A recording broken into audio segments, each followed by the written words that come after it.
Yes, Europe is a garden. The rest of the world, and you know very well, Federica, is not exactly a garden.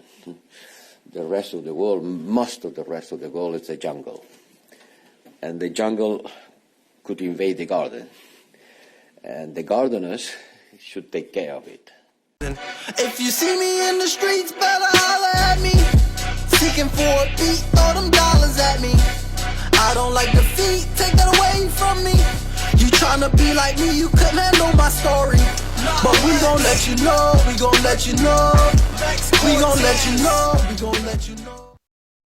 Well, ladies and gentlemen, how you guys doing, man? It's your boy, Mr. J. Yo, thank you for tuning in and welcome back to yet another episode of Mr. J's Reaction. And if this is your first time coming through, I just want to say thank you. And I see you, man. Everybody who has been watching my vlogs recently, man. My people in the United States, my people in France, my people in Canada, the Netherlands, man, in the Caribbean. I saw Jamaica, Barbados, man. We got people from Nigeria, Kenya, SA, Cameroon, man. Everybody's in the building. Italy. It is all love, man. And thank you. We are all one. We are family. Now, ladies and gentlemen, recently the themes of my vlogs has actually been about the plight for motherland, man, Africa to grow and to liberate itself and to fight for its survival, which is why I drop vlogs every single day on different topics related to my continent, because I am the son of the continent. Now, ladies and gentlemen, we are going to talk about the racist, a prolonged racist history of some of the European leaders towards the continent of Africa. And the case study for this one, we are going to talk about Mr. Josep Borelle Fonteles. This is a Spanish Argentine leader who representative of the European Commission.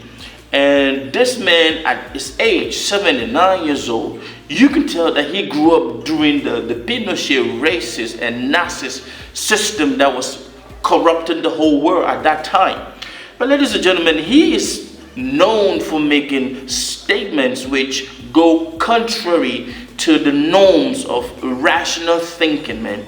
And when you see us, when you see some of us sons and daughters of the continent, we kick against and we call out the Western politicians with their policies towards Africa. These are some of the people who actually let us get to our various reactions, man.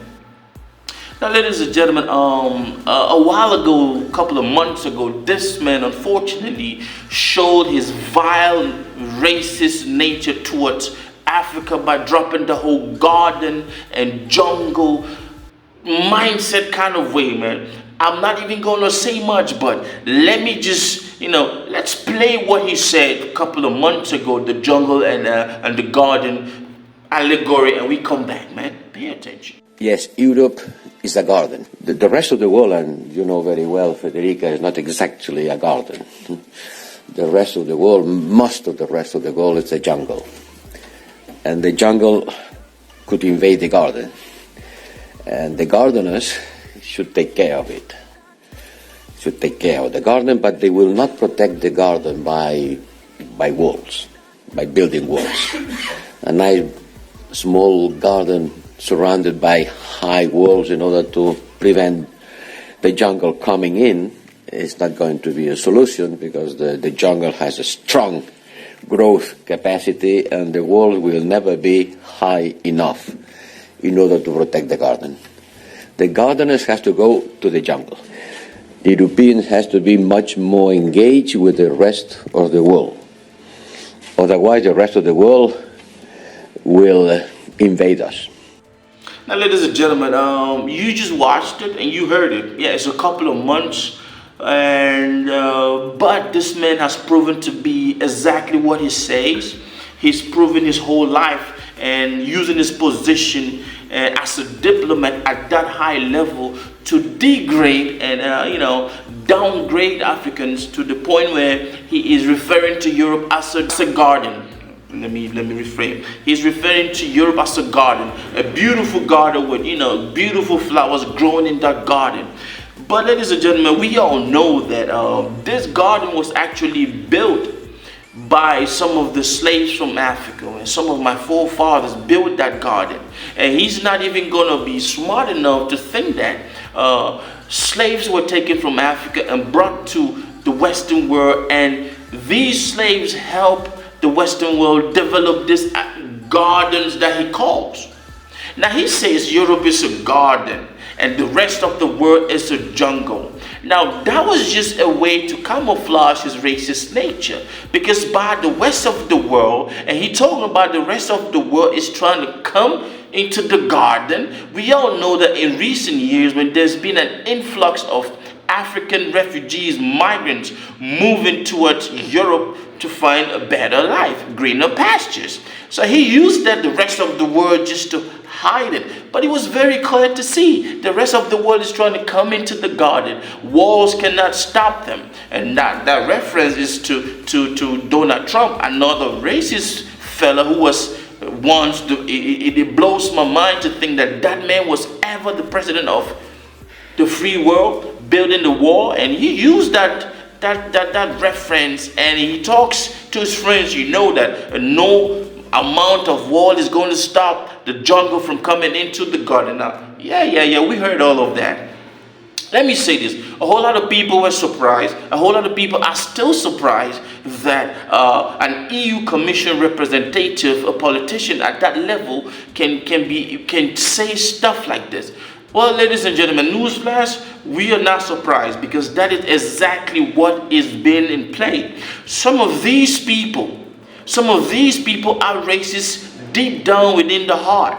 They just look for an opportunity where they think nobody is watching, and then they expose and they express that racist tendencies. Do not be surprised that this man definitely gets involved with policies against the African continent, or against the quote-unquote jungle people, like he named them. Now, we all know the jungle people are people with this. We all know that. So he's trying to hide it. Now, this is my take on this, and I want to end this vlog by asking you a question. Do you really think that the European Union, with all its double standard messages, and the EU Commission presidents going around spreading, talking about the goodwill, the goodness, but they still maintain these type of politicians in position? Do you think that they are genuine? They really mean what they're saying? Recently, what we heard the EU Commission president be saying, do you think that deep down their hearts of heart, they sincerely want to create a good partnership with the jungle or with Africa, like they claim they want to do? Leave your comment. Let me know exactly what you think. That is my time. Be blessed, and do not forget to be part of the family for $0, man. Subscribe so that you can be able to receive notification about vlogs that I drop daily. That's my time, man. Do not forget, these people, when they speak what they speak, they mean it, and their policies are shaped around it. And of course, they go on transfer these type of feelings to their kids. Of course, it's going to keep going. Kids, grandkids, great-grandkids. That is why I've said severally, man, racism is not going to end. You feel me? It just keeps going down, down, down, down the ladder. That's my time. Creation, reaction, God. Big up TRP family. Misterjaay, I see you. I know some artists don't do this. God bless you and your families.